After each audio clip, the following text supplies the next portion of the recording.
गुरुर्ब्रह्मा गुरुर्विष्णु गुरुर्देवो महेश्वरा गुरु साक्षात परब्रह्मा तस्मै श्री गुरुवे नमः। तस्मै श्री गुरुवे नमः। तस्मै श्री गुरुवे नमः। चलिए मिलके जयकारा लगाते हैं गुरुदेव का। बोलो समर्थ सदगुरुदेव संत श्री रामलाल जी सियाग की जय जय जय हो। बोलो शिव अवतारी महायोगी बाबा श्री गंगाई नाथ की जय जय बोलो दशम अवतार कल की अवतार की जय बोलो सनातन धर्म की जय बोलो पलाना धाम की जय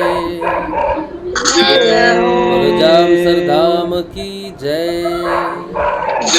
बोलो काजलवास धाम की जय जय श्री गुरुदेव जय श्री दादा गुरुदेव जय बाबा जय श्री गुरुदेव जय श्री दादा गुरुदेव की प्यारी गुरु जय माता। श्री गुरुदेव जय श्री दादा गुरुदेव सभी को जय गुरु। चलिए अब 7 बज गए हैं। गुरुदेव श्री रामलाल जी सियाग के सिद्धियोग की बात हम करते हैं, रोज़ सत्संग करते हैं गुरुदेव का।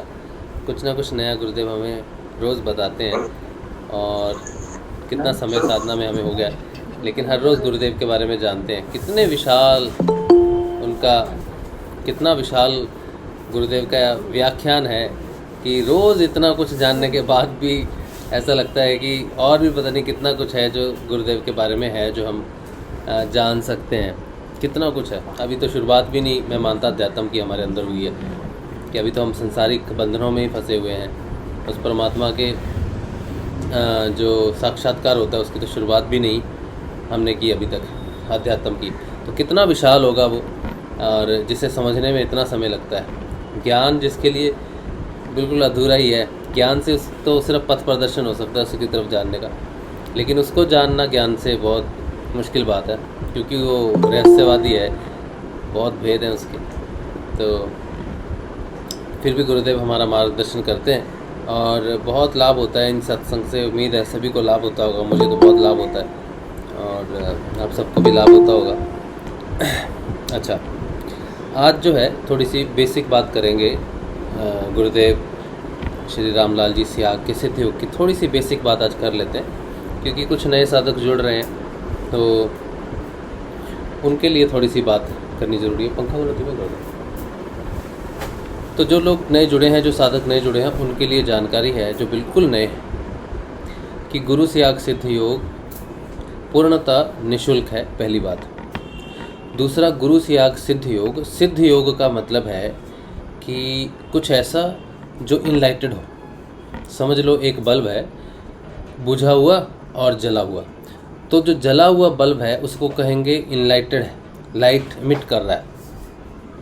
इसी तरह से बहुत सारे योग हैं, उनमें से सिद्ध योग का मतलब है अमिटिंग या फिर इनलाइटेड योग जो सिद्ध हो चुका है, जिसे सिद्ध किया है गुरुदेव ने, और जो भी उस योग में आएगा वो गुरु कृपा से वो योग सिद्ध होना शुरू हो जाएगा अपने आप। उसमें जैसे कहते हैं ना, कुछ मंत्र सिद्ध मंत्र होते हैं, उन्हें सिद्ध करने की ज़रूरत नहीं पड़ती और उन्हें जपो तो उनका लाभ प्राप्त होना शुरू हो जाता है।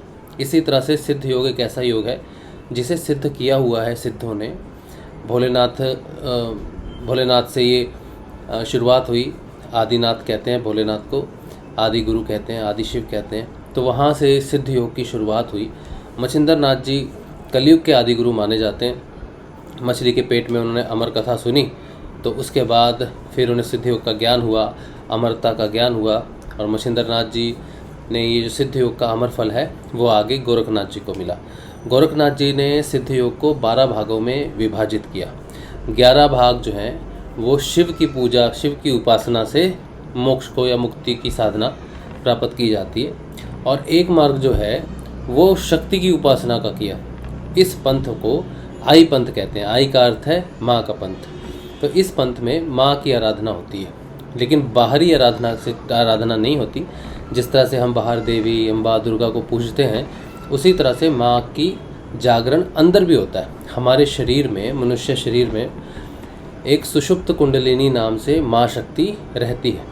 वो सुषुप्त रहती है, डॉर्मेंट रहती है। कितने भी जन्म ले लो वो डॉर्मेंट ही रहती है। वो जागती है कई तरीके से, उसको जगाने के कई तरीके हैं। जैसे कुछ लोग हठ से जगाते हैं, हठ योग करते हैं तो कुंडलिनी को जगाते हैं, और भी कुछ लोग इसको जगाने की कोशिश करते हैं हठ से। जो लोग हठ से जगाने की कोशिश करते हैं उनको कुंडलिनी नुकसान दे सकती है, ठीक है। जैसे किसी की कुंडलिनी कंट्रोल में नहीं हुई तो उसको पागल कर सकती है, मृत्यु तक हो सकती है, इतनी खतरनाक साबित हो सकती है हठ योग से उस मातृ शक्ति, उस जगत जननी को जगाना। कुंडलिनी माता माँ है, जगत जननी है, देवी शक्ति है, जिसने सारी संसार की रचना की है, वो शक्ति है। तो उसको हठ भाव से आप नहीं जगा सकते। अब उसे अगर है तो कोई जगाने का माध्यम तो होना चाहिए। इसी को गोरखनाथ जी ने इसको जगाने की एक प्रक्रिया गुरुदेव गोरखनाथ जी ने दी, जिन्हें आई पंथ का नाम दिया गया। तो जो आई पंथ में गुरुदेव हुए हैं, जितने भी गुरु हुए हैं, वो सारों को सामर्थ्य प्राप्त है कि वो कुंडलिनी को जागृत कर सकते थे। तो उन्होंने एक ही शिष्य को ये ज्ञान दिया। तो शिव ने जब मच्छिंद्र नाथ जी को ये ज्ञान दिया था तो उन्होंने कहा था कि तुम आगे सिर्फ एक ही शिष्य को ये ज्ञान दे सकते हो, ये कुंडलिनी ये जो है इसको दे सकते हो। तो ये एक शिष्य गुरु परंपरा चली, जिसमें अनेकों देवी देवताओं ने, गणेश जी ने, पार्वती जी ने, शिव ने स्वयं, वो एक एक जन्म लिया। तो एक शिष्य से दूसरे शिष्य तक आते आते ये परंपरा चलती रही। फिर ये हमारे श्री बाबा गंगाई नाथ जी के पास पहुंची। भवनाथ जी हमारे परदादा गुरुदेव हैं, जो हमारे दादा गुरुदेव श्री गंगाई नाथ जी, जो पीछे आप फोटो देख रहे हो, जो भगवे वस्त्र में बैठे हैं, वो हमारे दादा गुरुदेव हैं, श्री गंगाई नाथ जी। इनके गुरुदेव हमारे परदादा गुरुदेव भावनाथ जी, उनकी जीवित समाधि है काजलवास में। काजलवास में हमारे और भी गुरुओं की समाधि है, हमारे परदादा गुरुदेव और दादा गुरुदेव हैं। तो टोटल वहाँ पे 9 नाथ जो हैं, हमारे 9 दादा गुरुदेव परदादा गुरुदेव हैं, और 2 सिद्धों की समाधि है वहाँ पर, नवनाथ और 2 सिद्ध। तो वहाँ पर जागृत समाधि है नवनाथों की, ठीक है। अच्छा, अब हमारे दादा गुरुदेव बाबा श्री गंगाई नाथ जी ने जो ये दीक्षा, देखो दीक्षा तो गुरु कईयों को देता है, ठीक है, लेकिन शक्ति की बात कर रहा हूँ मैं। शक्ति का अर्थ क्या है कि जैसे मच्छिंद्र नाथ जी ने अपनी संपूर्ण शक्ति गोरखनाथ जी को दी, तो गोरखनाथ जी के तो बहुत सारे शिष्य थे, ठीक है, सबको उन्होंने दीक्षा दी, नाम जाप दिया होगा, लेकिन अपनी संपूर्ण शक्ति जब गुरु अंतर्ध्यान होता है तो अपने किसी एक शिष्य को आगे देता है, सारी संपूर्ण शक्ति, ताकि वो आगे उस शक्ति को एक शिष्य को दे सके। तो वो जो सामर्थ्य है वो गुरु एक ही शिष्य को देता था। तो इस तरह से करते करते बाबा गंगाई नाथ जी को सामर्थ्य प्राप्त हुई भावनाथ जी से। भावनाथ जी से प्राप्त होने के बाद बाबा श्री गंगाई नाथ जी जामसर, जो बीकानेर के पास में जगह है, वहाँ पर उन्होंने तपस्या की, समाधि में रहते थे। तो फिर रामलाल जी सियाग से जब उनका मिलना हुआ, वो एक अलग बहुत ही प्यारी सी घटना है कि गुरुदेव के जीवन में कैसे दादा गुरुदेव का आना हुआ। इसको हम बहुत सारे सेशंस में, इस सेशन से पहले आज का जो सेशन आप देख रहे हो, आज 9 मार्च है, तो 8 मार्च का एक सेशन है कल का, और 7 मार्च का सेशन है। तो ये 2 सेशन भी आप देख लेना, जो भी एक नए साधक है ना जो देख रहे हैं, वो 8 मार्च का और 7 मार्च का सेशन भी जरूर देख लेना, ठीक है। और हो सके तो 6 मार्च का भी देखना, क्योंकि इसमें बहुत महत्वपूर्ण जो है सीक्रेट जो है वो बताए गए हैं कि बाबा श्री गंगाई नाथ जी कौन है, गुरुदेव रामलाल जी सियाग कौन है, और जीसस के बारे में और जितने भी संत हुए हैं उनके बारे में कुछ बताया गया है, बहुत महत्वपूर्ण है। वो आपकी जानकारी के लिए काफ़ी लाभप्रद होगा।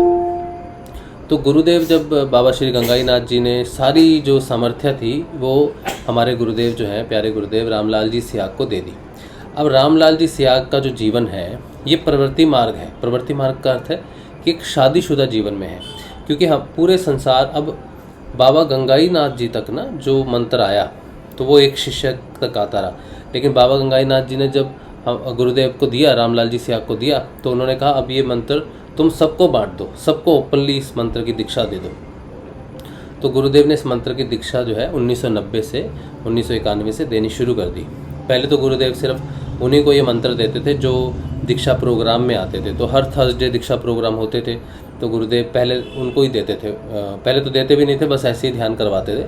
धीरे धीरे फिर उन्होंने ये मंत्र, जैसे जैसे उनकी गुरु की आज्ञा होती रही, उन्होंने इसको एक्सपेंड किया और फिर शिष्यों को देना शुरू कर दिया। 2009 में गुरुदेव ने इस मंत्र को आकाश में छोड़ दिया। तो उन्होंने ये बोल के बता दिया कि मैं आज इस शब्द को बोल दे रहा हूँ, जो भी कैमरा है, रिकॉर्डिंग सिस्टम है, ये सब आप सुन लो। सीडी बना दी उन्होंने, सीडी रिकॉर्ड कर दी। गुरुदेव ने कहा अब जो भी व्यक्ति इस पूरे संसार में इस सीडी को, तब तो सीडी बनती थी ना, अब तो इंटरनेट पे आ गया है सब कुछ, तो वो सीडी इंटरनेट पे जब आप वीडियो देखते हो गुरुदेव के, जिसमें गुरुदेव ने मंत्र का उच्चारण किया है, उसमें गुरुदेव ने कहा कि जो भी व्यक्ति चाहे वो कहीं भी रहता हो, वो अगर इस मंत्र को सुन ले तो उसकी दीक्षा हो जाएगी। अब उसे कहीं आने की ज़रूरत नहीं है, कहीं जाने की ज़रूरत नहीं है। वो चाहे अमेरिका में है, चाहे फ्रांस में है, चाहे भारत में है, ऑस्ट्रेलिया में है, लंदन में है, कहीं भी है, उसे आने की ज़रूरत नहीं पड़ेगी। वो जहाँ पर है बस इस आवाज़ में वो मंत्र सुन ले। जैसे ही वो गुरुदेव की आवाज़ में सुनना है, सोचो आपको आज पता लगा गुरुदेव के मंत्र के बारे में, तो आगे अगर किसी दूसरे को आपको बताना है तो गुरुदेव की वीडियो आप उसको सेंड करोगे तो गुरुदेव की आवाज़ में पहले सुनना ज़रूरी है। उसके बाद कोई उच्चारण में कुछ गलती होती है तो आप उसे समझा सकते हो, लेकिन पहले कोशिश ज़रूर करनी है कि गुरुदेव की आवाज़ में ही इस मंत्र को सुना जाए और सुनाया जाए। तो जिस व्यक्ति ने यह मंत्र सुन लिया, अब वो गुरुदेव से कनेक्ट हो गया। अब उसे क्या करना है, उसे 2 समय ध्यान करना है। सुबह ध्यान करना है खाली पेट और शाम को खाली पेट ध्यान करना है। ध्यान करते समय उसने जो संजीवनी मंत्र है उसका जाप करना है। जाप करते समय उसके होंठ और जीभ हिलने नहीं चाहिए, उसको मन मन में जाप करना है। जैसे किताब पढ़ते हैं ना, मन मन में, जीभ हिलाना नहीं है। अगर जीभ हिल भी जाती है शुरुआत में, कंट्रोल नहीं भी होता, तो उसमें कोई दिक्कत नहीं है। धीरे धीरे आप उसको ट्राई करते रहेंगे तो वो होता रहेगा। इस मंत्र को ध्यान करते समय जपना है और 24 घंटे में जितने समय भी आप इसको जप सके, खाना खाते समय, सैर करते समय, आते जाते समय, बाथरूम में नहाते समय, लैट्रिन के समय, बाथरूम के समय, कोई भी काम आप कर रहे हो इस जीवन में, उस कार्य को करते हुए आप इस नाम को जप सकते हो। ये गुरुदेव का आदेश है आपके लिए। इसका कारण भी मैं आपको बताऊंगा। अब जो महिलाएं बहनें होती हैं वो 4 दिन उनके महीने में होते हैं, तो वो कुछ पूजा पाठ नहीं करती, लेकिन इस मंत्र को वो पूरा महीना जाप कर सकती हैं, तो उनको उस समय में उसको बंद करने की ज़रूरत नहीं है। तो महिलाएं 30 दिन में वो जाप कर सकती हैं, कोई रुकावट नहीं है। अब क्यों जपना है, क्यों जप सकते हैं, 30 दिन का क्यों जप सकते हैं और हर समय हर काम करते समय क्यों जपते हैं? क्योंकि जब हम नाम जप करते हैं ना, गुरुदेव का ये दिया हुआ जब नाम जपते हैं, इसको हम संजीवनी मंत्र कहते हैं। संजीवनी मंत्र का जाप करते करते कुछ दिन में जब आप बहुत अच्छे से जाप करते हो तो उसका ऐजपा जाप लग जाता है। ऐजपा जाप का अर्थ है कि वो आपके मन में चलने लगता है। जैसे कई बार गाना हमारे मन में एक चलने लगे तो चलने लगे ना, लेकिन कुछ दिन बाद तो वो बंद हो जाता है। लेकिन इस मंत्र को जाप जपते जपते आपको जब ऐजपा जाप लग जाता है तो सोचो रात को आप पानी पीने के लिए उठे तो आपको महसूस होगा, आप याद भी नहीं करोगे कि आपको जाप करना है, वो जाप शुरू हो जाएगा। आप अचानक कहीं जा रहे हो या कोई ऐसी घटना घटती है, कुछ भी होता है, तो वो जाप चल पड़ेगा। मतलब कुछ इंस्टांसेस ऐसे होंगे आपके जीवन में, आप अचानक वो नाम शुरू हो जाएगा आपके याद करने से पहले, तो आपको पता चल जाएगा कि वो ऐजपा लग गया मुझे उसका। वो तो चलता ही रहता है, हर समय चलता रहता है, बड़ा ईजिली मैं उसको नाम को जप पा रहा हूँ, तो ऐजपा जाप आपको लग जाएगा। ऐजपा जाप जब लग गया तो वो 24 घंटे चलता है। आप सो रहे हो, खा रहे हो, कुछ भी कर रहे हो, कोई फ़र्क नहीं पड़ता, वो 24 घंटे तेल की धार की तरह चलना शुरू हो जाता है। जिस साधक को ऐजपा जाप लग जाता है उसकी आध्यात्मिक यात्रा शुरू हो जाती है।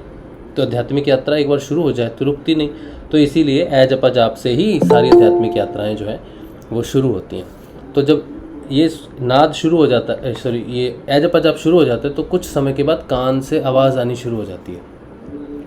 कोई ओम का जाप कर ले, कोई राम का कर ले, कोई वाहेगुरु का कर ले, कोई भी मंत्र को आप जब लगातार जाप करते रहते हैं तो आप अंतर्मुखी हो जाते हैं। अंतर्मुखी होते ही कान से एक आवाज़ आती है, ठीक है, ची ची या टी टी, या फिर वो भंवर जो रात को कीड़ा होता है जिसे हम ये बोलते हैं, रात का जो होता है ना भंवर, चिन चिन चिन चिन झिंगूर जिसे कहते हैं, वो जैसे आवाज़ होती है, या घंटियों की आवाज़ आएगी, घंटों की आवाज़ आएगी, ऐसी आवाज़ आपको आनी शुरू हो जाएगी और रात को आपको जगाना शुरू कर देता है। तो कईयों को तो पता ही नहीं चलता कि ये क्या है आवाज़। वो डॉक्टर के पास जाते हैं तो उन्हें बोल दिया जाता है ये टिनिटस है, तो वो घबरा जाते हैं। डॉक्टर कहते हैं अब आप बहरे हो जाओगे 5 साल में। आज गुरु भाई का नया गुरु भाई जुड़ा है, तो उसका फ़ोन आया, बहुत परेशान था, तो गुरु भाई तो आज ही बना है वो, तो वो बहुत परेशान थे और कहा कि डॉक्टर ने कहा है मैं बहरा हो जाऊंगा, तो मैं बहुत परेशान हूँ, मुझे बताइए। तो उनको पूरा बताया कि ऐसा ऐसा हो रहा है, ध्यान लग रहा है, नाम जपने से जब आप जाप करते हो तो वो कम तेज हो जाता है। बोला हाँ, जब उसको ध्यान देता हूँ तो धीरे हो जाता है, रात को 2 बजे उठा देता है। तो सारे सिम्टम्स मैंने उनके सुने। हठ योग करते हैं, ओम का जाप करते हैं, तो वो उनको नाद प्रस्तुत हो गया, लेकिन उनको पता नहीं है। तो उनको बताया कि साधना में जब साधक अंतर्मुखी हो जाता है तो उसको नाद सुनाई देने लगता है। गुरु कृपा से तो बहुत जल्दी सुनाई देने लगता है। गुरु सियाग सिद्ध योग में आप 10 दिन 15 दिन जब नाम जपते हो तो जपा जाप लग जाता है, जपा जाप लग जाता है, फिर भी आप नाम जपो तो जल्दी 2 महीने में, किसी को 10 दिन में नाद सुनने लगता है, तो वह नाद प्रकट हो जाता है। उसके बाद फिर नाद का अनुसंधान करना होता है, उसे सुनना होता है रात को सोने से पहले, और जब भी आपको समय मिले जहाँ पर आप आराम से रिलैक्स बैठ सकें। तो आगे की साधना नाद से चलती है। मंत्र जाप तब कर लो जब नाद नहीं सुन सकते, तो ये साधना है। अच्छा, जो नए व्यक्ति जुड़े हैं, जो नए साधक जुड़ेंगे, उनके लिए और चीज़ बता दूं कि अब जो गुरुदेव की सामर्थ्य है, जो मेन बात जो उठती है ना, इंटरनेट पे वीडियो देखोगे आप, वहाँ पे लिखा होगा कुंडलिनी को जागरण मत करना, ये बहुत खतरनाक है, इससे मृत्यु हो जाएगी, सोच लो समझ लो। बिल्कुल सही बात है उनकी। कुंडलिनी जागरण जो है ये एक सात शक्ति है, मात्र शक्ति है, और ये किसी भी प्रकार से हानि पहुंचा सकती है, पागल कर सकती है, मृत्यु हो सकती है, कुछ भी हो सकता है। तो ऐसा व्यक्ति जिसे कुंडलिनी पर अधिकार ना हो, ठीक है, या कोई ऐसा व्यक्ति जो हठ योग से उसे जगाए, उसके साथ कोई भी ऐसी घटना हो सकती है। लेकिन अगर एक समर्थ गुरु आपके जीवन में हो, जिसको ये कार्य करने का आदेश हो उसके गुरु की तरफ से, जैसे मैंने अभी आपको बताया ना कि शिव से आया ये मंत्र मशेंद्र नाथ जी तक, फिर गोरखनाथ जी तक, फिर उसके बाद उसको 12 भागों में विभाजित किया, फिर आई पंथ की शुरुआत हुई। उस आई पंथ की जो साधना है वो माँ कुंडलिनी के माध्यम से ही होती है, जिसे सहज योग, राज योग कह लो, महायोग कह लो, कुंडलिनी योग कह लो, सिद्ध योग कह लो, एक ही बात है। जब माँ जागृत होती है ना तो फिर वो सारे योग उसमें सम्मिलित होते हैं। हठ योग, लय योग, सारे के जितने प्रेम योग, भक्ति योग, सारे अपने आप होते हैं। अब ये जब आप कुंडलिनी की बात करते हैं, उसके खतरनाक होने की बात करते हैं, तो समर्थ गुरु होना चाहिए।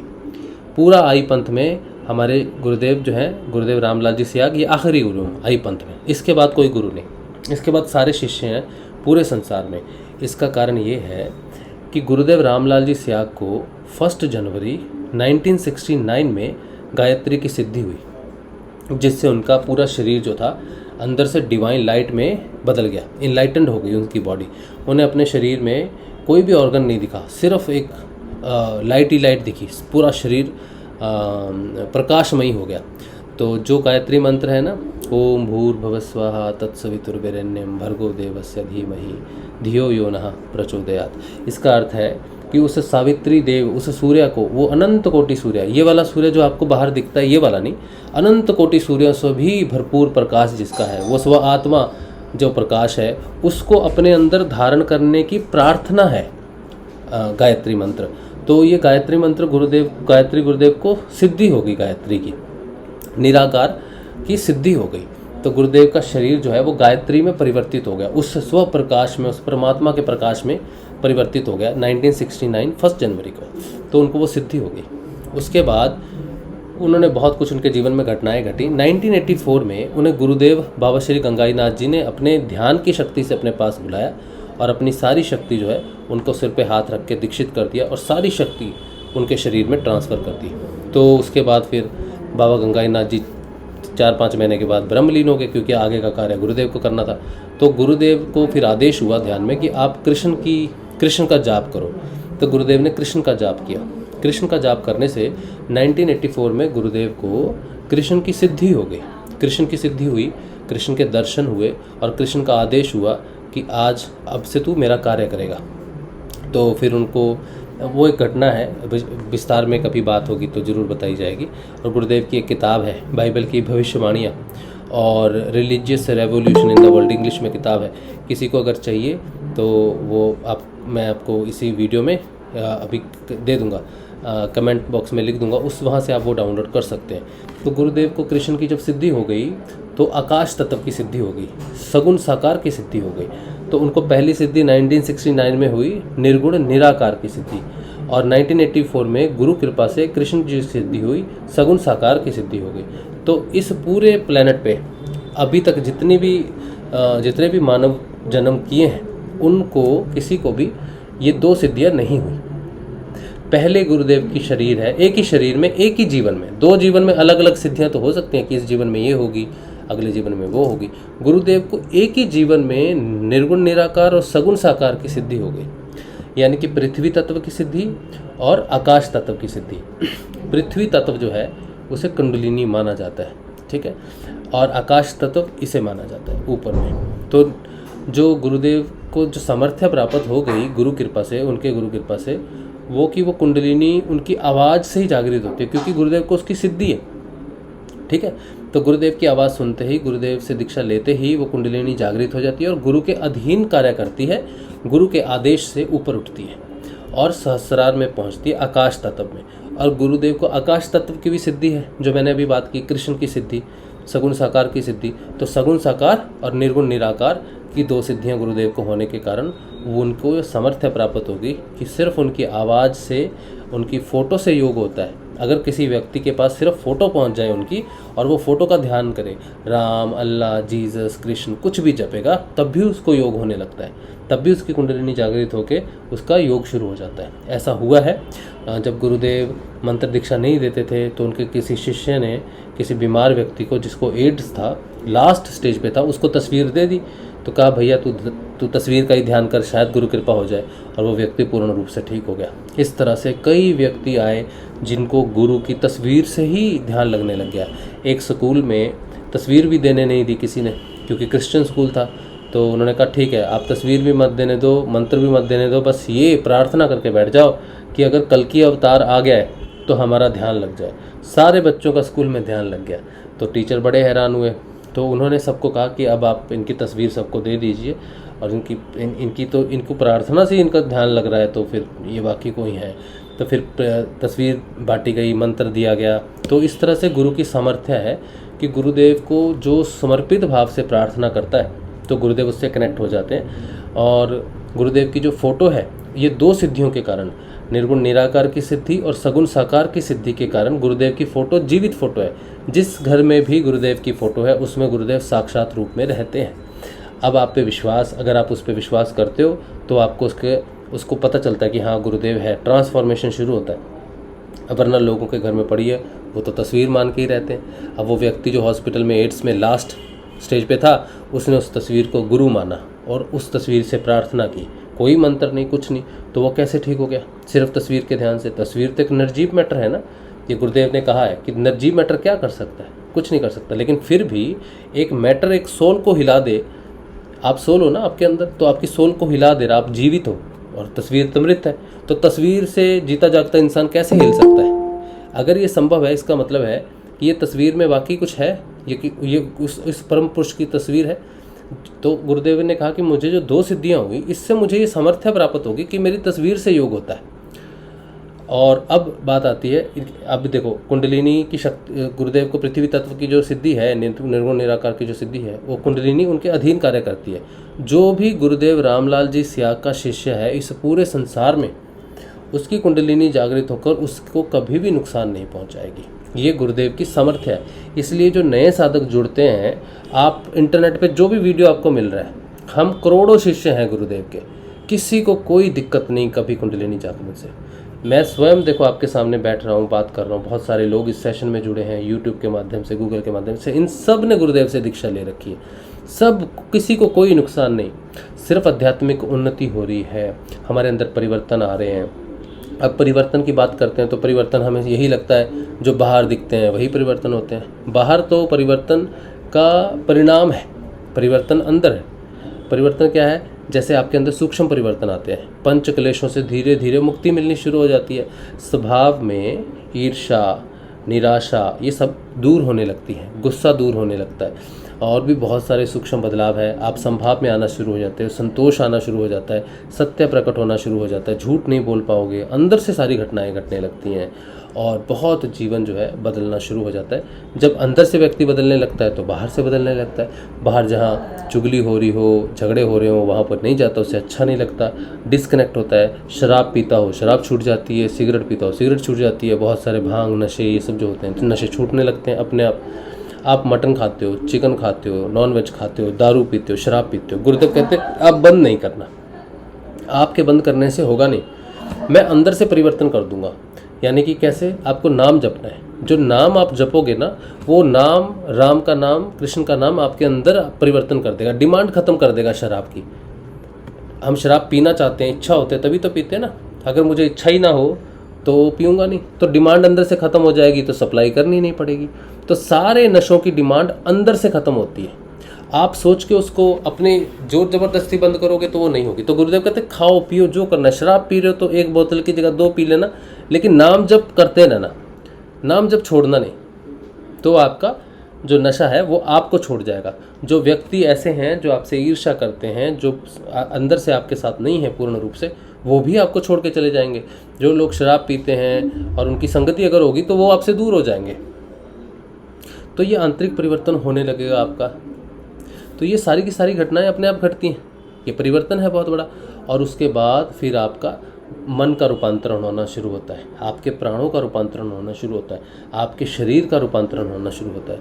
इसके बाद बहुत सारी डिटेल है। ऋषि अरविंदों ने इस रूपांतरण को दिव्य रूपांतरण का नाम दिया है। दिव्य रूपांतरण धीरे धीरे होता है, एक साथ तो नहीं होता, धीरे धीरे रूपांतरण होता है। उन्होंने कहा है ये शरीर जो है, इस मंत्र को जपने से इस शरीर को अमृत प्राप्त हो जाएगा। अमृत प्राप्त होने का अर्थ तो आप समझ ही गए कि कोई बीमारी नहीं रहेगी शरीर में, कोई मानसिक दिक्कत नहीं रहेगी, कोई प्राणी दिक्कत नहीं रहेगी, क्योंकि वो पूरा ट्रांसफॉर्मेशन दिव्य शरीर बन जाएगा साधक का। तो ये इसमें भी बहुत सारे गुण रहस्य हैं कि ये कैसे होता है। लेकिन शुरुआती साधक अगर जानना चाहे तो थोड़े समय में सब तो नहीं जान सकता, बस इतना जान ले कि मंत्र जपना है जितना हो सके, और होंठ जीभ नहीं हिलने चाहिए, और मंत्र का उच्चारण सही होना चाहिए। एक बार दीक्षा लेने के बाद गुरुदेव का मंत्र उनके वीडियो में सुनते रहो बार बार, वो कैसे उच्चारण कर रहे हैं। अगर फिर भी कोई तकलीफ़ आए, समझ में नहीं आता है, कहीं कहीं क्या होता है कि प्रोनाउंसिएशन भाषा अलग होती है, पंजाब की भाषा अलग है, हरियाणा की अलग है, अब बंगाल की तो बिल्कुल ही अलग है वो तो शब्द को बिल्कुल ही अलग से बोलते हैं। तो उनको समझाने के लिए आप फिर ऐसे गुरु भाई से बात करो जो कर रहा हो मंत्र का उच्चारण, उससे मंत्र का उच्चारण सही समझ लो, फिर उस मंत्र का उच्चारण करो। लेकिन पहले गुरुदेव की आवाज़ में सुन लेना, ठीक है। और गुरुदेव की साधना में, गुरुदेव की शरण में आए हुए व्यक्ति को कुंडलिनी कभी नुकसान नहीं देगी, क्योंकि गुरुदेव को उस माँ शक्ति की सिद्धि है। कृष्ण जी की जब उनको सिद्धि हुई तो गुरुदेव का ट्रांसफॉर्मेशन जब कृष्ण में हुआ तो उन्होंने ये कहा कि राधा के बिना कृष्ण आधा है, तो राधा ही माँ कुंडलिनी है। तो राधा कृष्ण के भक्तों को कभी नुकसान देगी? नहीं देगी ना, बल्कि उनकी सहायता करेगी कि वो कृष्ण तक असेंड करें। कृष्ण आनंदमयी हैं, तो आनंदमय कोश तक पहुँचे। 8 कोश, 7 कोश होते ना, कितने 8 कोश, अन्नमय कोश, प्राणमय कोश, मनोमय कोश, विज्ञानमय कोश, ये तो भौतिक कोश हैं। फिर आनंदमय कोश, चित्तमय कोश, सत्यमय कोश। आनंदमय कोश से योग होना शुरू हो जाता है। नीचे जो 4 कोश हैं ये परिवर्तन के कोश हैं, इनमें परिवर्तन आता है। जब ये पूर्ण परिवर्तन 4 कोशों का आ जाता है, विज्ञान तक प्रकट हो जाते हैं, उसके बाद साधक का योग होना शुरू होता है आनंद के साथ, आनंदमय कृष्ण के साथ। तो यहाँ से आध्यात्मिक यात्रा शुरू हो जाती है आपकी। उससे पहले 4 कोश भौतिक, सूक्ष्म भौतिक परिवर्तन के हैं।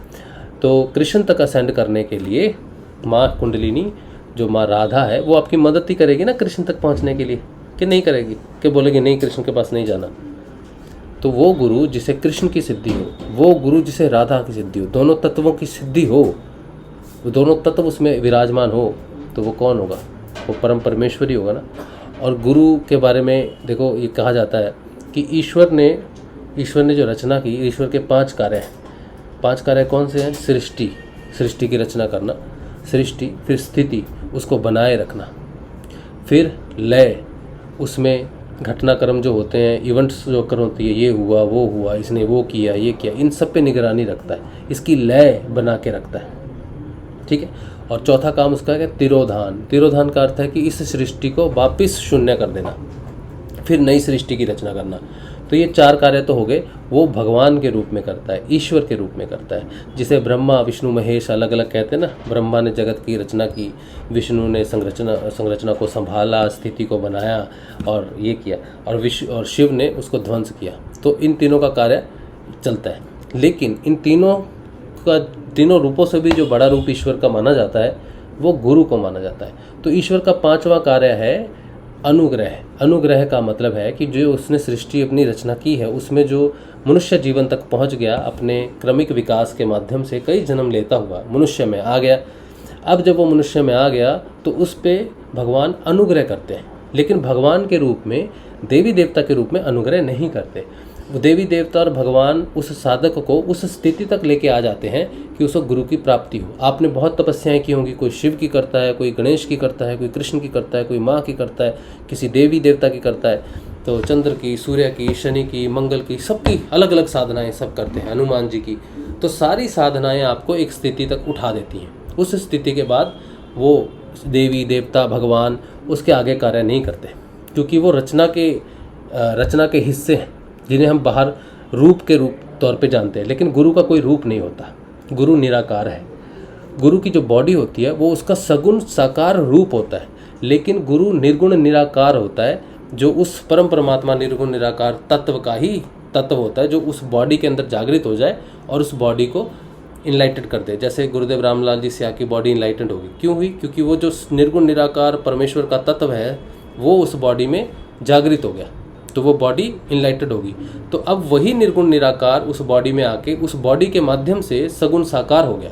तो गुरु को क्या माना जाता है? ईश्वर का सगुण साकार रूप माना जाता है। और रामलाल जी सियाग को निर्गुण निराकार और सगुण साकार दोनों की सिद्धि। ये शरीर क्या है? मैटर है ना? तो मैटर जितना भी इस संसार में, इस ब्रह्मांड में मैटर है, उस सब पे गुरुदेव का अधिपत्य है। और जितना भी स्पिरिट है, जितने भी आकाश तत्व है, वायु है, ठीक है, प्राण है, उस पे भी गुरुदेव की सिद्धि है, आकाश तत्व की, ईथर जिसे कहते हैं। तो इस पूरे ब्रह्मांड में या तो ईथर है या फिर मैटर है, ठीक है। तो इन दोनों की सिद्धि होने के कारण इस पूरे ब्रह्मांड पर वो समा गए।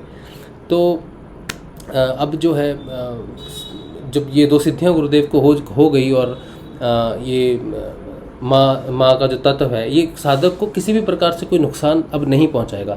वो पूर्ण रूप से गुरुदेव के आश्रय में कार्य करता है। तो जितने भी देवी देवताओं की पूजा आप करके आए हो, वो बाहरी पूजा के बाद आप अंतर्मुखी होने का समय आता है, तो उसी देवी देवता की जिसकी आप तपस्या करके आए हो, जिस भगवान की पूजा अर्चना, जिस मंत्र का जाप आप करके यहाँ तक पहुँचे हो कि आपको गुरु की प्राप्ति होगी, वो भी सामर्थ्य गुरु रामलाल जी स्याग जैसा, जिसे 2 सिद्धियाँ प्राप्त हो, जिसकी फोटो जागृत हो, ऐसे गुरु की प्राप्ति हो जाती है। तो आपको इसके बाद क्या करना होता है? जो भी देवी देवता की पूजा करते हुए यहाँ तक पहुँचे हो, उसको पूजा अर्चना करके उनका धन्यवाद करना कि हे प्रभु, हे देवी, जो भी देवता है उनको नमस्कार करना कि आपकी कृपा से मैं उस स्थिति तक पहुँच गया जहाँ पर मुझे गुरु ने ढूंढ लिया है, मुझे गुरु प्राप्त हो गए, मुझ पे गुरु का अनुग्रह हो गया है। अब मुझे आशीर्वाद दीजिए कि मैं अपने गुरु का अनुसरण करूं और अंतर्मुखी होकर अपने ही स्वरूप को पूर्ण रूप से पहचान पाऊं, मैं अपने सहस्रार तक पहुंच पाऊं। जिस दिन वो इसकी प्रार्थना अपने देवी देवता को करता है, देवी देवता उसे आशीर्वाद देके फिर सिर्फ गुरु का अनुसरण करने के लिए कहते हैं। उसके बाद उस व्यक्ति के जीवन में गुरु की आराधना के अलावा कोई और आराधना विशेष महत्व नहीं रखती। उसे दूसरी किसी भी आराधना की कोई ज़रूरत नहीं पड़ती, क्योंकि उसकी सारी आराधनाएं सफल हो जाती हैं। अब बाहर की सारी आराधनाएं सफल होने के बाद उसका समय होता है अंतर्मुखी होने का, जो सिर्फ और सिर्फ गुरु करता है। जैसे ही वो समर्थ गुरु के सामने बैठता है और उसका दिया हुआ मंत्र जाप करता है, अब और कोई मंत्र उसको नहीं जपना, सिर्फ गुरु का दिया हुआ मंत्र ही जपना होता है, क्योंकि गुरु अपनी यात्रा एक मंत्र से करवाते हैं। तो उस मंत्र को जैसे ही वो जपता है, वो कुंडलिनी जागृत हो जाती है, शक्ति जागृत हो जाती है, जो सुषुम्ना नाड़ी से प्रवेश करती है। सुषुम्ना नाड़ी ही एक ऐसा द्वार है जो आंतरिक यात्रा करवाती है, बाकी कोई और रास्ता नहीं है। तो वो कुंडलिनी जागृत होती है और साधक की चेतना बाहरमुखी होने से अंतर्मुखी हो जाती है उसी समय। तो कुंडलिनी जैसे ही जागृत हुई, वैसे ही ये आज्ञा चक्र का द्वार खुल जाता है। आज्ञा चक्र का द्वार खुला है, लेकिन आज्ञा चक्र मेरा खुल गया या मैं पहुंच गया यहाँ पर, ऐसा नहीं है। ये सिर्फ एक द्वार खुला है, इसकी सिद्धि नहीं प्रकट हुई अभी आपके पास। तो जैसे ये द्वार खुला, कुंडलिनी जागृत हो गई इधर से और ये खुल गया आज्ञा चक्र। तो जो बाहरमुखी व्यक्ति है वो अंतर्मुखी यात्रा हो जाती है, तो उसकी दृष्टि अंदर चली जाती है। तो ये जो द्वार हैं, 10 द्वार हैं, नाक, कान, मुंह वगैरह वगैरह, ये बाहरमुखी हैं, ये बाहर खुलते हैं। तो हमारा जीवन इन कान, ये पंच इंद्रियों से चल रहा है, टच वच ये सब चल रहा है, सेंसेस हैं, ये सब है। लेकिन जैसे ही व्यक्ति गुरु की आराधना में आता है, गुरु की शरण में आता है, उसका 10वां द्वार खुलता है, साथ में कुंडलिनी जागृत हो जाती है। तो कुंडलिनी का जागरण होना और 10वां द्वार का खुलना एक साथ होता है, ठीक है। अब जैसे ही उसका द्वार खुला तो वो अंदर प्रवेश कर गया, लेकिन अंदर जाएगा कहाँ? तो अंदर यहाँ से लेकर हृदय तक वो सीधा यहाँ से गया तो हृदय चक्र के सामने खड़ा हो जाता है। हृदय चक्र का पहला द्वार है जो खुलता है, जिसकी भी आराधना शुरू होती है हृदय चक्र से शुरू होती है। तो हृदय चक्र के द्वार पे खड़ा होता है तो उसको नाद प्रकट होता है, साउंड, जिसे हम कहते हैं अनहत नाद। तो जैसे ही वो अंदर गया, मंत्र का अब महत्व नहीं रहा, लेकिन ये खुलता है तब कुंडलिनी जागृत हो गई। लेकिन कई बार साधक क्या होता है कि कभी उसकी पूजा, कभी इसकी पूजा, कभी उसकी पूजा, कभी विश्वास नहीं, कभी कुछ नहीं, तो कुंडलिनी जागृत हो जाएगी, क्रियाएं होती रहेंगी। कई बार वो यहाँ से प्रवेश तो कर जाता है लेकिन अंदर नहीं प्रवेश कर पाता, तो वो वहीं पे ही रहता है, तो उसमें कोई परिवर्तन नहीं आता। जब तक वो अंतर्मुखी नहीं होगा, हृदय से सुषुम्ना नाड़ी में प्रवेश नहीं करेगी उसकी चेतना, तब तक उसमें कोई परिवर्तन नहीं आएगा। कुंडलिनी जागृत होकर बहुत सारी क्रियाएं होती रहती हैं, ठीक है। अब जो कुंडलिनी का जागरण होना बिना वजह नहीं होता, वो क्रियाएं होना भी बिना वजह नहीं होता, जब तक वो अंतर्मुखी ना हो जाए साधना में, ठीक है, दीक्षा लेने के बाद भी। तो इसका अर्थ है कि उसके कुछ कर्म प्रारब्ध हैं जो अभी तक उसको रोक रहे हैं, तो उनको बैलेंस करना ज़रूरी है, उसको समझना ज़रूरी है कि बाहर क्या है। फिर वो कई बार तो मेरे जैसा अगर निकला तो 5 साल तक गुरु दीक्षा लेने के बाद भी बाहरी की पूजाओं में फंसा रहता है। मैंने शिव की आराधना की, सूर्य की, शनिदेव की, सबकी की, शायद वो बाकी थे तो गुरुदेव ने पूर्ण करवाई। आज ये बात को मैं समझता हूँ, लेकिन मेरा हृदय में प्रवेश करने के लिए मुझे 5 वर्ष लगे, और आप सबको ना लगे इसीलिए मैं ये बात करता हूँ। सभी को 5 वर्ष नहीं लगते, कुछ एक को लग जाते हैं। मेरे जैसे अगर कोई समझे ना कि गुरु क्या है, गुरु का महत्व क्या है, गुरु का कार्य क्या है, गुरु के आने का मतलब क्या होता है जीवन में, ना समझे तो मुश्किल होती है। तो जैसे ही कोई भी साधक गुरु के मिलने के बाद गुरु को सरेंडर कर दे और बाकी देवी देवताओं को आदर नमस्कार करके उनको अपने हृदय में धारण करे और कहे मुझे आशीर्वाद दीजिए, आज के बाद मैं गुरु के हाथ पकड़ के आप तक पहुंचूंगा, जहां भी आप अंदर विराजमान हो अब आपके अंदर ही दर्शन हो गुरु कृपा से, ऐसा आशीर्वाद दो। यहाँ से साधक सिर्फ गुरु जाप करे, गुरु का जाप करे, गुरु की आराधना करे, गुरु की ही ध्यान करे 2 समय और उस मंत्र का जाप करे, तो आज्ञा चक्र के साथ खुलते ही यहाँ पर प्रेशर महसूस होगा, दबाव महसूस होगा, चींटियाँ रेंगती है ऐसा महसूस होगा, तो वो खुल जाता है, प्रेशर पड़ता है, खुलता है और वो अंदर चला जाता है, हृदय चक्र के सामने खड़ा हो जाता है, नाद प्रस्तुत हो जाता है, ब्रह्मनाद जिसे कहते हैं, कान से आवाज़ आती है। तो वो फिर क्या करता है, फिर वो नाद को सुनना है उसको। नाद क्या है? ब्रह्मनाद है। सोचो मैं भी बात करूँ, आप भी बात करूँ, ये भी बात कर रहा है, ये भी बात कर रहा है, कोई किसी की बात समझेगा? नहीं समझेगा।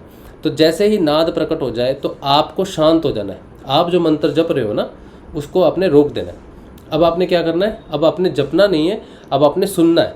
उस अनहद नाद को आपने रात को सोने से पहले सुनना है कि वो क्या है। आपको समझ तो आएगा नहीं, उसकी भाषा कैसे समझ में आएगी ना, लेकिन हमारी आत्मा समझती है उसको। तो जैसे ही आप उस नाद को ध्यान देना शुरू कर दोगे, वो धीरे होना शुरू हो जाएगा। धीरे क्यों होता है? क्योंकि हमारी जर्नी है, कॉन्शियस माइंड बहुत बड़ा है। तो हम जहाँ तक हमारी चेतना है वहाँ तक वो प्रस्तुत हो गया। फिर वो कहता अंतर चल यात्रा पे।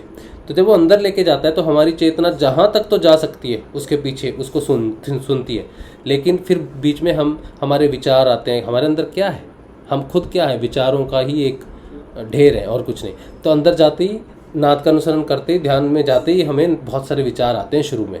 लेकिन अगर साधक और डेवलप होता है धीरे धीरे तो विचार नहीं आते।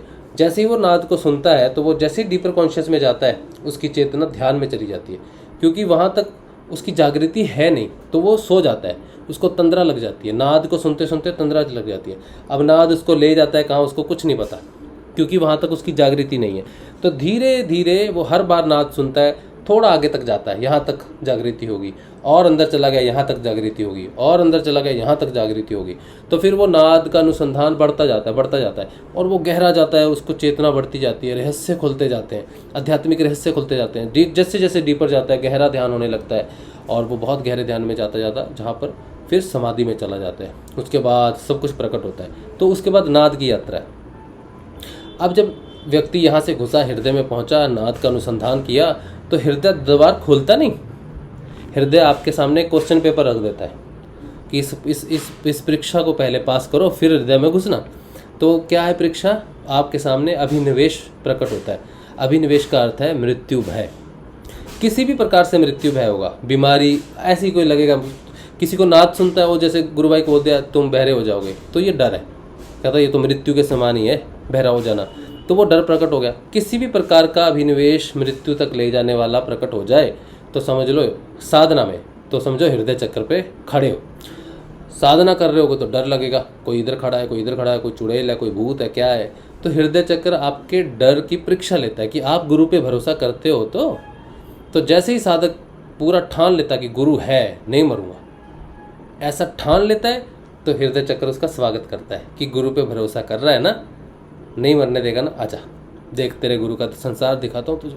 और जैसे हृदय चक्र में प्रवेश करता है तो हृदय चक्र से सुषुम्ना नाड़ी जुड़ी हुई है, तो उसकी चेतना उस सुषुम्ना नाड़ी में हृदय से ही आत्मा जागृत होती है।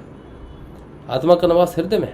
तो जैसे ही चेतना वो अंतर्मुखी होता है तो संसारिक व्यक्ति, मैं एक व्यक्ति हूँ, मेरा शरीर ये है, और जैसे ही हृदय चक्र में प्रवेश करता है तो रियलाइज करता है मैं तो शरीर नहीं, मैं तो आत्मा हूँ। तो आत्मा जागृत होती है, वो उसे कहते हैं द्विज बनना, दूसरा जन्म होना।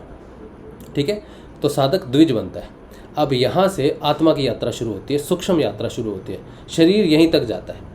तो फिर वहाँ से वो आत्म रूपी ज्ञान उसको प्राप्त होना शुरू होता है, जिसे आध्यात्मिक ज्ञान कहते हैं, जिसे विद्या कहते हैं। तो वो हृदय से जो नाड़ी जुड़ी हुई है, सुषुम्ना नाड़ी, वो उसमें प्रवेश करती है उसकी चेतना, और नीचे चली जाती है। नीचे जो मूलधार चक्र है वहाँ से फिर कुंडलिनी की मदद से ऊपर उठती है।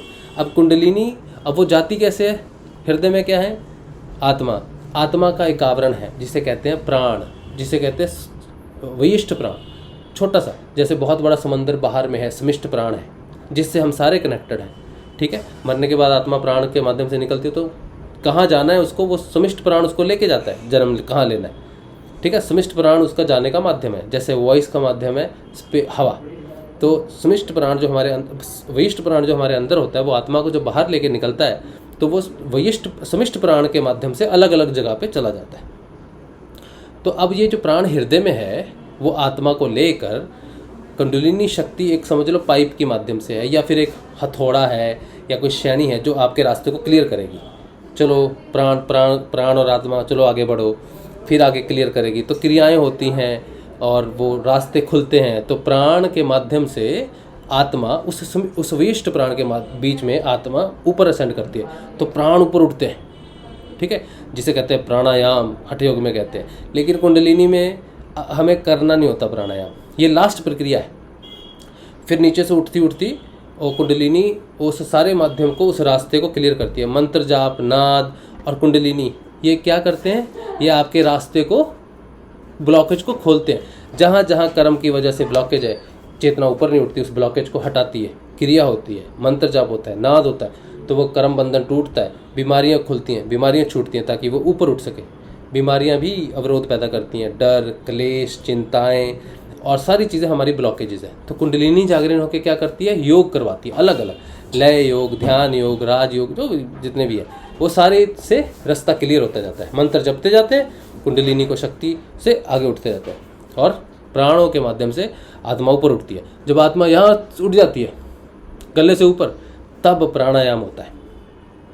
वो लास्ट प्रक्रिया, इससे नीचे सारी क्रियाएं होती हैं। तो जैसे ही समझो प्राण ऊपर उठ गए आत्मा, तो वो प्राणायाम होता है। अलग अलग तरह के प्राणायाम होंगे, और जब यहाँ से ऊपर यहाँ उठ जाए तब आपको ध्यान लग जाएगा। पहली बार ध्यान कब लगेगा? जब प्राण यहाँ उठेंगे, आत्मा यहाँ पर पहुँचेगी, ध्यान यहाँ पर पहुँचेगा, चेतना यहाँ पर पहुँचेगी। चेतना और आत्मा समझ लो एक ही बात है। ठीक है, तो यहाँ पर पहुँच गया तो पहली बार आपको ध्यान लगेगा, बाहर की कोई आवाज़ सुनाई नहीं देगी आपको, आप ध्यान में चले जाओगे। ठीक है, बैठे बैठे, एक तो निद्रा में भी चले जाते लोग, नाद सुनते सुनते निद्रा में चले जाते हैं।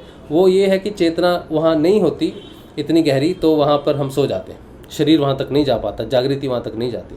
लेकिन जब बैठे बैठे ध्यान में चले जाएं और सारी आवाज़ें बंद हो जाएं, तो उसको कहना चाहिए छोटी समाधि।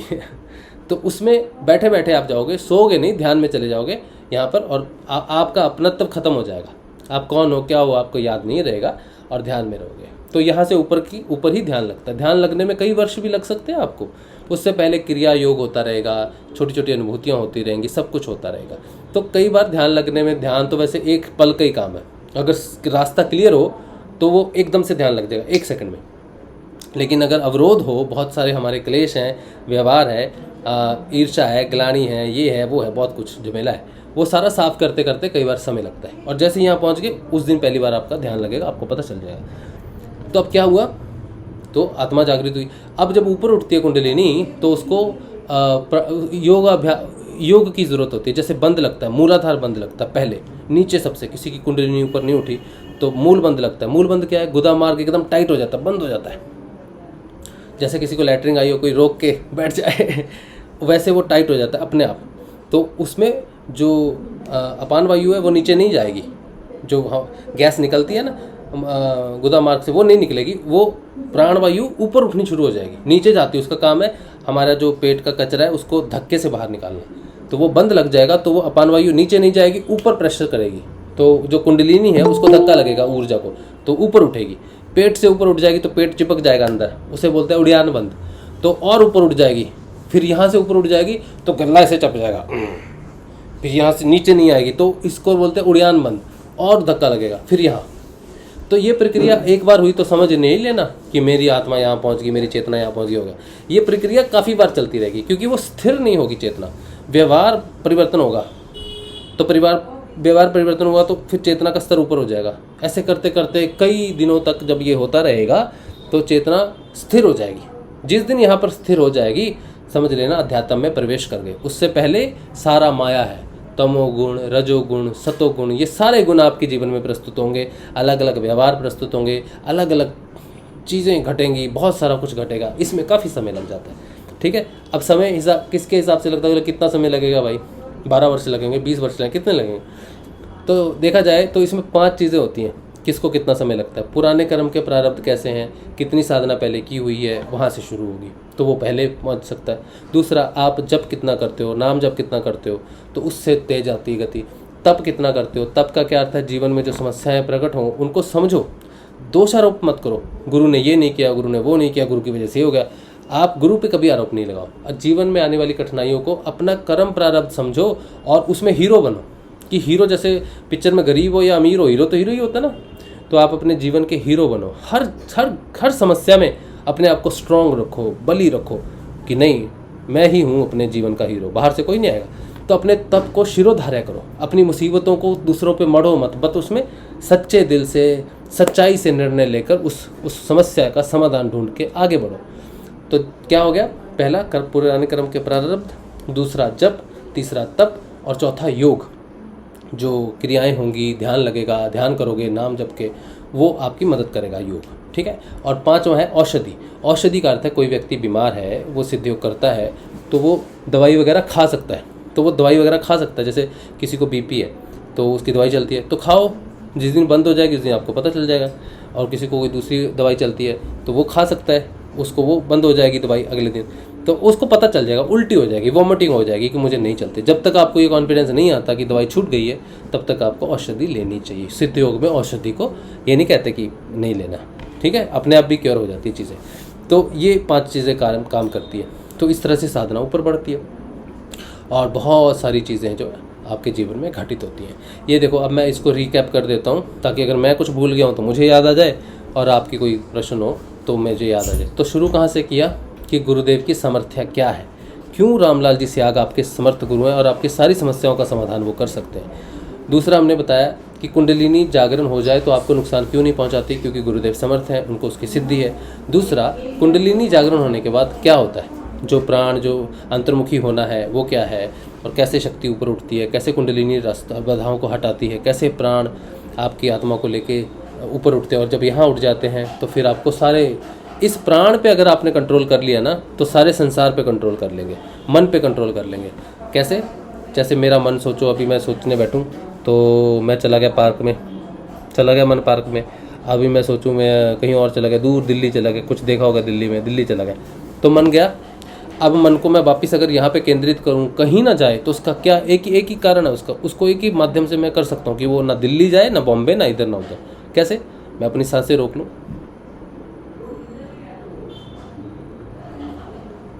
तो जब तक तो सांस है अंदर तब तक उसको भटक सकता है, लेकिन जैसे उसको लगेगा सांस रुक गई भाई तो उसकी वापस वो आ जाएगा अपने शरीर की तरफ। तो हठ योगी जो होते हैं वो प्राणों को रोक के साधना करते हैं, या प्राणों के साथ सांस आ रही है, सांस जा रही है, सारा ध्यान वहाँ पर केंद्रित कर देते हैं ताकि मन को स्थिर कर सके। तो सिद्ध योग की साधना में ना तो हमने प्राणों को रोकना है, ना हमने प्राणायाम करना है, हमने क्या करना है, नाम को जपना है। नाम को जपने से चेतना ऊपर उठेगी। चेतना ऊपर उठने का अर्थ है कि प्राण ऊपर उठ रहे हैं, तो प्राणायाम अपने आप होने लगता है। ये सूक्ष्म क्रिया होती रहती है। और प्राण जब समिष्ट प्राण में बदलने शुरू हो जाते हैं, उसके साथ मिलने शुरू हो जाते हैं, तो हमें संपूर्ण जगत की जानकारी होनी शुरू हो जाती है। कौन व्यक्ति कहाँ बैठा है, क्या कर रहा है, क्या नहीं है, वो बहुत सारी चीज़ें होती हैं। फिर लोग कहते हैं सिद्धियाँ प्राप्त होती हैं। हाँ, बहुत सारी सिद्धियाँ प्राप्त होती हैं, क्योंकि चेतना के अधीन है ना सब कुछ। तो जैसे जैसे चेतना बढ़ेगी वैसे वैसे सिद्धियाँ प्राप्त होंगी। लेकिन जो सिद्धि में फंस गया फिर वो नीचे गिरता है। प्राण नीचे ले जाते हैं उसको, वापस वो वहीं गिर जाता है, बाहरमुखी हो जाता है। तो सिद्धियों का प्रदर्शन तो बाहर होता है ना। तो आप अंतर्मुखी हो, आपको शक्ति मिली, आप उसको प्रदर्शन करने के लिए बाहर जगत में आ गए। तो जो गुरु ने आपको अंतर्मुखी किया था, जो साधना में आप बड़ी मुश्किल से अंतर्मुखी हुए थे, सिद्धि पा के बाहरमुखी हो गए। बाहरमुखी तो कोई गति नहीं होती, तो बाहरमुखी हो गए तो फिर से जन्म मरण का बंधन। अगर अंतर्मुखी रहे तो प्राण उठा और फिर जन्म मरण के बंधन से छुटकारा हो जाता है। तो कहने का अर्थ है कि आपको कुछ भी करने की ज़रूरत नहीं है, आप सब कुछ स्वयं अपने आप होगा।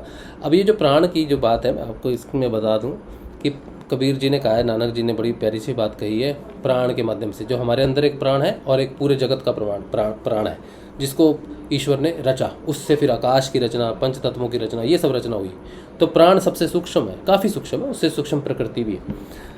और तो उन्होंने कहा है कि ये बूंद है एक पानी की, इसको हमने समंदर में फेंक दिया।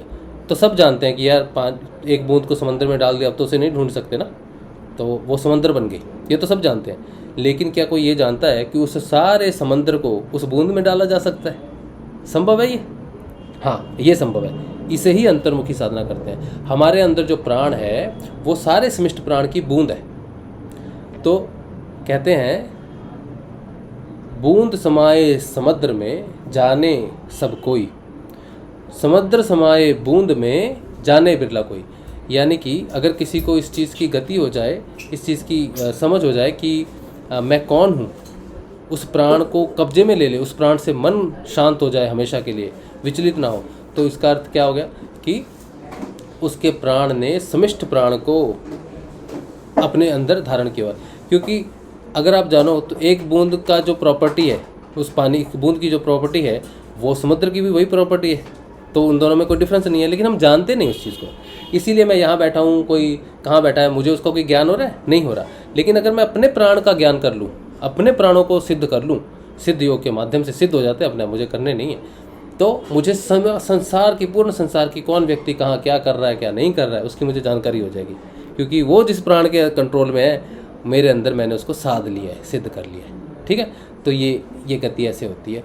ये आत्मबल कह लो और चेतना कह लो, ऐसे बढ़ती है। तो ये तो बहुत डिटेल में नहीं बताया मैंने आपको, बहुत सूक्ष्म में एक यात्रा बताई है कि आपको इतना यकीन हो जाए कि जिस गुरुदेव रामलाल जी स्याग के बारे में आपको पता चला है, उनकी पावर क्या है। अब मैंने ये जो भी आपको बताया, ये आपको किसी किताब में नहीं मिलेगा, होगा तो ज़रूर कहीं ना कहीं लिखा हुआ, लेकिन ये मैंने जाना है, मेरी साधना में ये ज्ञान प्रकट हुआ है, गुरुदेव के माध्यम से मुझे इस ज्ञान को करवाया गया ताकि मैं आगे इस चीज़ की बात कर सकूँ। तो ये जो ज्ञान है कोई बहुत किसी की प्रॉपर्टी नहीं है। ठीक है, किसी एक को प्राप्त हो गया, दूसरे को नहीं होगा, ऐसा नहीं है। मैंने तुमसे सुन लिया तो मुझे नहीं होगा, ऐसा नहीं है। ज्ञान अनंत है। तो गुरुदेव कहते हैं कि सिद्ध योग कल्प तरु का अमर फल है। क्या करता है ये? जो इसको खाएगा, जो सिद्ध योग करेगा, उसके त्रिविध ताप शांत होंगे। त्रिविध ताप का अर्थ है आदि दैहिक, आदि दैविक और आदि भौतिक। बस 3 ही ताप होते हैं। यानी कि हमारे संसार में हमारे रिलेशनशिप जो प्राणों से जुड़े हों उनके, और मन से संबंधित जो बीमारियाँ होती हैं उनके, और शरीर से संबंधित बीमारियाँ होती हैं उनके, और एक स्पिरिचुअल बीमारियाँ होती हैं। जैसे किसी के कुंडली में सर्प दोष है, काल दोष है, ये दोष है, वो दोष है। तो बहुत सारी चीज़ें होती हैं जो साधक के जीवन में उसको परेशान करती है। तो 3 बीमारी होगी। स्पिरिचुअल बीमारी कोई भी हो, किसी ने काला जादू किया, टूना किया, नेगेटिविटी, ये फलाना टिमका, कुछ भी हो, वो सारी ठीक हो जाती हैं। किसी को मानसिक रोग हो, शारीरिक रोग हो, वो ठीक हो जाता है। किसी को भौतिक संसार में नौकरी नहीं मिलती, मैं परिवार से परेशान हूँ, मैं चाचा से, चाची से, भैया से, भाभी से, इससे उससे परेशान हूँ, या मेरा मन नहीं लगता, वो भी ठीक होती है।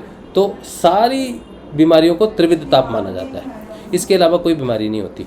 तो सिद्ध योग में कहते हैं, सिद्ध योग का साधक त्रिविध तापों को शांति पाता हुआ, संपूर्ण ज्ञान विज्ञान की प्राप्ति करता हुआ जो है मोक्ष की प्राप्ति करता है। जीते जी आपको मोक्ष होगा। मरने के बाद कहते हैं ना, इसकी आत्मा को शांति हो, इसे मोक्ष प्राप्त हो, नहीं होगा। मरने के बाद नहीं होगा। क्योंकि ये रहस्य है जो मरने से पहले खुलना चाहिए कि मरने के बाद आत्मा कहाँ जाएगी आपको पता होना चाहिए। कोई मर गया, कोई पता है कि कहाँ जा रहा है, कहाँ नहीं जा रहा, मृत्यु कहाँ किसको नहीं पता उसको। तो गुरुदेव कहते हैं जीवन का रहस्य आपको पता है कहाँ से आप आ रहे हो, लेकिन जाओगे कहाँ पता है, नहीं पता है। तो जीते जी मौत का रहस्य खुल जाएगा, ठीक है। और मौत के बाद आत्मा की गति जो है वो कहाँ हो रही है, किस समिष्ट प्राण में वो जाके गति करेगी, कहाँ वो अपना आसन बनाएगी, और फिर कभी जीवन नहीं लेगी, कभी शरीर धारण करने की जरूरत नहीं पड़ेगी, उस परमात्मा में बन के विलोप होकर परमात्मा ही रूप में ही विचरण करेगी। समिष्ट प्राण सब जगह सब प्राणियों में वास करेगी और सारे भोग वो समिष्ट प्राण के हिसाब से करती है और वो आत्म रूप में स्थापित हो जाता है।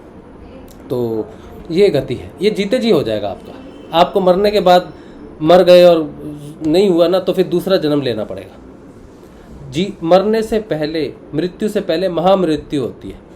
महामृत्यु का अर्थ है चित्त की मृत्यु। चित्त की वजह से हमारे कर्म संचित रहते हैं उसमें, उसकी वजह से हमारा जन्म मृत्यु होता रहता है। तो चित्त की मृत्यु हो गई, वो पिटारी खत्म होगी, तो आप जन्म और मृत्यु के बंधन से मुक्त हो जाओगे, जीते जी हो जाओगे, पता चल जाएगा आपको। बहुत बड़ी घटना है, छोटी नहीं है। तो ये सिद्धयोग की जानकारी है, ये मैंने उनके लिए ये आज सेशन किया जो गुरु भाई नए जुड़ रहे हैं। हम कई जगह पे जाते हैं, प्रचार करते हैं, तो बहुत सारे प्रश्न होते हैं साधकों के कि क्या है, कैसे होगा, बाहर की पूजा करनी है कि नहीं करनी है, बाहर के देवी देवता की पूजा कर रहा था अब कैसे छोड़ूं।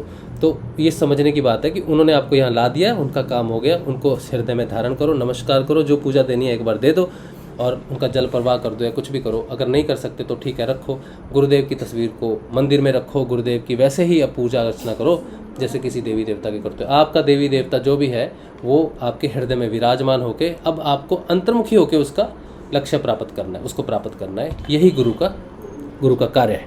इसलिए गुरु सबसे श्रेष्ठ है। गुरुर् ब्रह्मा गुरुर्विष्णु गुरुर्देवो महेश्वरा गुरु साक्षात परब्रह्म तस्मै श्री गुरुवे नमः। जितने भी अवतार हुए हैं, जिस भगवान को आप पूछते हो सबके गुरु होते हैं। अब कहोगे शिव का तो कोई गुरु नहीं है ना। तो गुरु जो है, शिव भी गुरु ही रूप है। तो कहते हैं गुरुर् ब्रह्मा गुरुर्विष्णु गुरुर्देवो महेश्वरा गुरु साक्षात पर ब्रह्म। तो शिव ब्रह्मा और विष्णु जो है ये रचना में आ गए, आप इन्हें जानते हो, ये साकार रूप है। और गुरु जो है साकार के साथ साथ निराकार भी है, इसलिए गुरु की पदवी जो है साकार ईश्वर से ऊपर की है। तो शिव ब्रह्मा और विष्णु से भी ऊपर की स्थिति गुरु की है। यहाँ तक शिव ब्रह्मा विष्णु तीनों आपको प्रस्तुत हो जाएंगे, प्रकट हो जाएंगे, लेकिन यहाँ से यहाँ तक निराकार है। जो निराकार है, तो शिव को निराकार में कैसे पूजोगे, तो गुरु उसका निराकार रूप है। किसका? शिव का। शिव का साकार रूप है, जटा बांध के बैठा है, गंगा बह रही है, वो उसका साकार रूप है। उसका निराकार रूप कौन है? गुरु। तो यहाँ से उसका रूप निराकार रूप गुरु में चलता है। विष्णु का भी वैसे ही है, गुरु निराकार। ब्रह्मा का भी ऐसे ही है, गुरु निराकार। तो गुरु ही तीनों का निराकार रूप है। इसीलिए ये नहीं सोचना कि मैं तो शिव बहुत ऊंचे हैं, शिव की पूजा कर रहा। शिव साकार रूप की पूजा आप कर रहे थे और गुरु उसका साकार के साथ साथ निराकार रूप भी है। यानी कि अब गुरु आपको, शिव आपको पूर्ण रूप में प्राप्त हो गए, आपको पूर्ण करने के लिए। इसीलिए भेद नहीं करना, ठीक है। चलो, ये बात मैं कहना चाहता था आपसे। अब ऐसे मेरा एक और सेशन होता है, इंग्लिश में बात करता हूँ मैं, तो 8:30 बजे वो सेशन होता है, ठीक है। तो इस सेशन को हम 1 घंटा इसीलिए रखेंगे ताकि नए लोगों को ये ना लगे यार ये तो लंबी चौड़ी राम कहानी 1 घंटा कौन सुनेगा। तो इसको हम छोटा ही रखेंगे सेशन, लेकिन 3 मिनट का और सेशन करते हैं। अगर किसी को विशेष बात करनी है तो फटाफट, वरना जितने भी लोग आप प्रचार करते हो इस वीडियो का लिंक रख लेना, मैं इसको रिकॉर्ड करके भी डाल दूंगा। तो इस वीडियो का लिंक अपने पास ज़रूर रखना।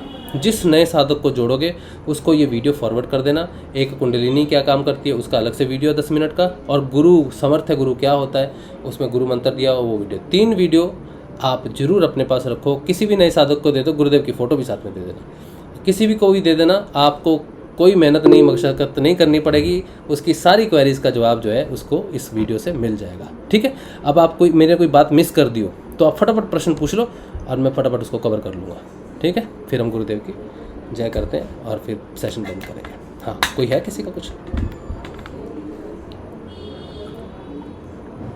अगर कवर हो गया तो ठीक है, फिर हम सेशन को छोटा रखेंगे ताकि नए साधकों को परेशानी ना हो। अब YouTube पे कुछ एक प्रश्न है, वो मैं फटाफट पढ़ लेता हूँ। अगर मेरे काबिल हैं या मैं किसी हिसाब से वो प्रश्न को उत्तर दे पाऊँगा तो मैं ज़रूर दूँगा।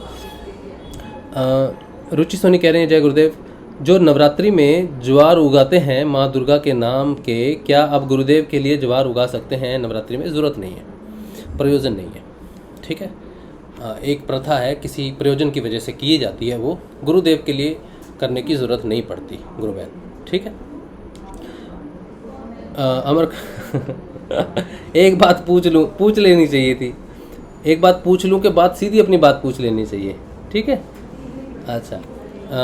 हरमन सिंह कह रहे हैं पेट की बीमारी एवं टेंशन नहीं मिटता है? मिटता है, नंबर सब कुछ मिटता है। गुरु में कोई कमी नहीं है गुरु भाई, गुरु में कभी कोई कमी नहीं होती, कमी सिर्फ शिष्य में होती है। उसकी कोई समस्या नहीं मिट रही तो उस समस्या ने अभी तक वो अपना कार्य पूर्ण नहीं किया। समस्याएं ही हमें वहाँ तक लेके जाती हैं और हमारा मार्गदर्शन करती हैं। मुझे समस्या नहीं होती तो मैं गुरुदेव से जुड़ता नहीं।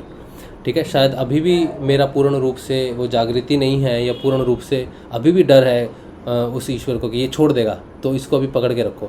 तो बीमारियां उस दिन अपने आप छोड़ के चले जाएंगी जिस दिन उनका प्रयोजन आपके लिए पूर्ण हो जाएगा। बीमारियां हमें कष्ट, दुख हमें कष्ट देने के लिए नहीं आते, सुख हमें कष्ट देने के लिए आते हैं। दुख हमें ईश्वर की तरफ ध्यान लगाने के लिए आते हैं। तो अगर टेंशन नहीं मिट रही तो आप समझ नहीं रहे कि आप आराधना में कहाँ कमी कर रहे हैं। कमी हम में ही होती है, गुरु में कोई कमी नहीं होती गुरु भाई।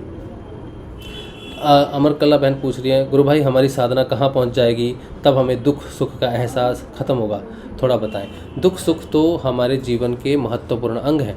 अगर किसी व्यक्ति को दुख ना हो तो वो कभी स्ट्रांग नहीं हो सकता, वो कभी दूसरों के दुख को समझ नहीं सकता।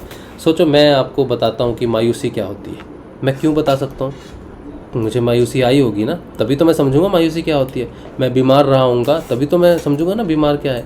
तो गुरु कार्य जो करता है उसको अगर इन चीज़ों का अनुभव नहीं होगा तो वो आगे मार्गदर्शन कैसे करेगा किसी का।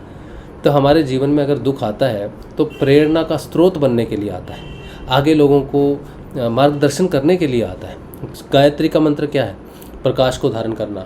प्रकाश को जिसने धारण कर लिया, गायत्री मंत्र को जिसने धारण कर लिया, तो आपको क्या लगता है उसका जीवन सुखमय होगा? नहीं होगा, उसका जीवन दुखों से भर जाएगा, क्योंकि वो प्रकाश उसको जलाएगा, तब वो जाके बाहर उजाला करेगा। खुद जलता है सूर्य तब उजाला होता है। तो कोई भी व्यक्ति जब प्रकाश फैलाता है जगत में तो वो खुद जलता है, तब जाके प्रकाश होता है। तो दुख जो है वो हमारे प्रकाश का कारण है। ठीक है, दुख वो औषधि है जो पापों का नाश करती है। इसलिए दुखों से घबराओ मत, बस गुरु की शरण में रह के उसका सबक सीखो, और आगे दुनिया उस दुख से जूझ रही है तो उसको बताओ कि ये दुख जो है हमारे पापों को काट रहा है, हमें ईश्वर के करीब कर रहा है। ठीक है, तो दुखों से घबराना नहीं, और दुख खत्म हो जाएंगे आनंदमय कोश में जाके।